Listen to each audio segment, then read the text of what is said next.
Hello, my name's Debbie Murphy and I'm a nutritional chef, and I come into the Daily Bread to help them with some recipes using their ingredients in the shop.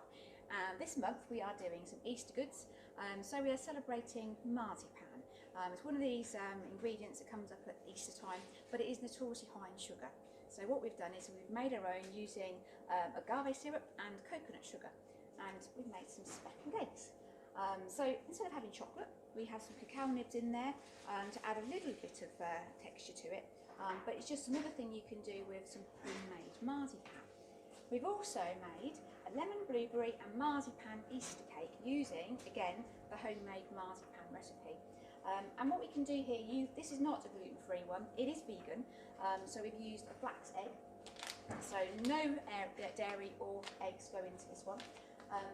We are using normal flour in this, but you can easily convert it to self-raising flour here, which is the gluten-free one. And the topping that goes on, we've used flaked almonds and rolled oats. So you just need to make sure that you've got the gluten-free. All available at the Daily Bread.